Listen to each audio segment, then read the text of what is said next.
It's the hottest day of the year on a single block in Bedford-Stuyvesant, Brooklyn. Within this crucible of heat and humanity, Spike Lee doesn't just tell a story, he constructs an atmosphere so thick with tension you can feel it pressing against the screen.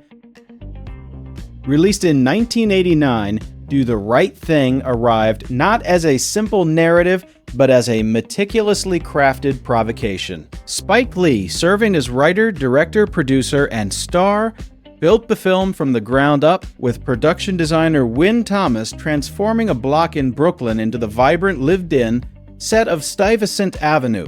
The budget was tight, the schedule demanding, but Lee's vision was uncompromising.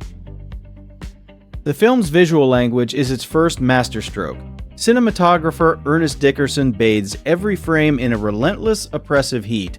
The color palette leans heavily into warm reds, oranges, and yellows.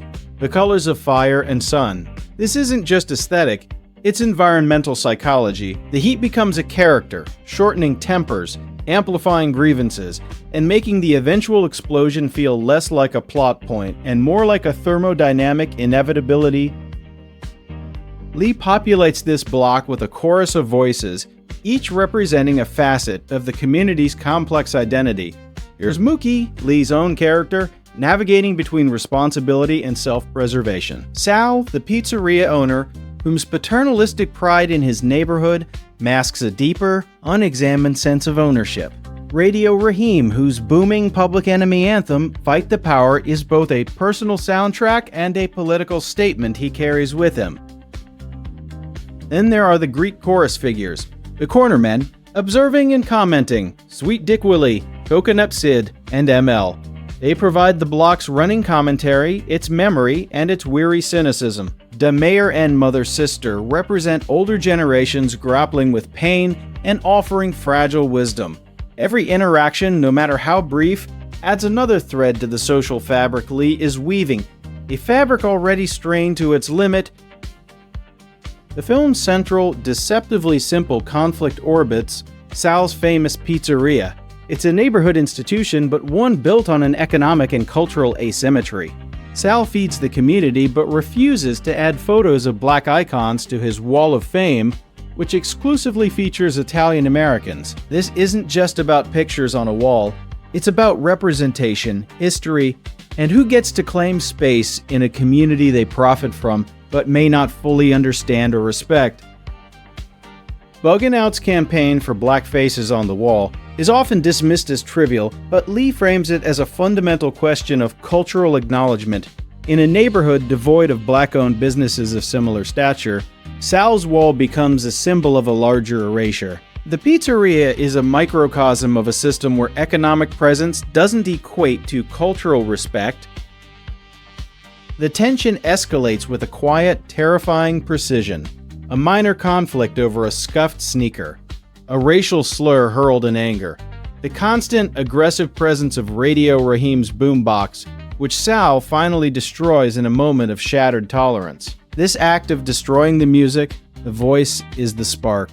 But Lee is careful to show us the kindling has been laid for years, soaked in the gasoline of systemic neglect and daily microaggressions. The riot sequence remains one of the most harrowing in American cinema. It is chaotic, brutal, and tragically logical. The police killing of Radio Raheem, filmed with a chilling, detached proximity, is the catalyst, but the fury is directed at the symbol. Sal's Pizzeria. Mookie's decision to throw the trash can through the window is the film's most debated act. Is it a betrayal? A strategic diversion of rage away from people and toward property? An expression of pure, inarticulate grief? Lee offers no easy answers. Instead, he concludes with two contradictory quotes, one from Martin Luther King Jr. advocating nonviolence, and one from Malcolm X justifying violence in self-defense. Placed side by side, they don't cancel each other out. They exist in a tense, unresolved dialectic. The film itself embodies this contradiction. It is a passionate plea for communication and community that ends in destructive silence. The final morning reveals the aftermath in stark daylight. Sal and Mookie have a quiet, exhausted exchange about money, reducing their complex relationship to a transactional conclusion. They are both survivors of the fire, but the bridge between them is ashes. The block is scarred, but life, resilient and wearied, goes on. The cycle isn't broken, it's just paused, waiting for the next hot day. Do the Right Thing endures because it refuses closure. It presents a problem with the visceral force of experience, not the neat packaging of a solution. Lee holds up a mirror to America's racial anxiety and asks us to look at the cracks we'd rather ignore. The heat on that Brooklyn block wasn't just weather, it was the friction of history, economics, and identity rubbing raw.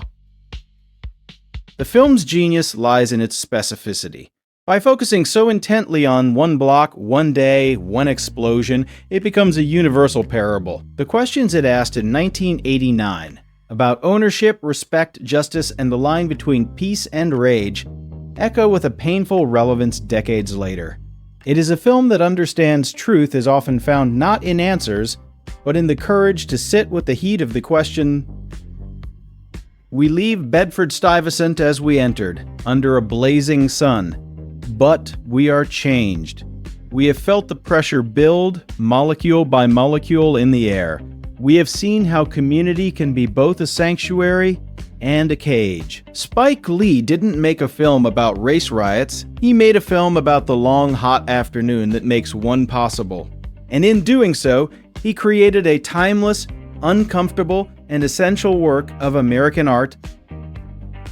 Thank you for watching until the end. We pour our passion into every single video essay, exploring the stories behind the movies we all love. If you stumbled upon this video by chance, there is a very high probability you might never see our channel again in your feed.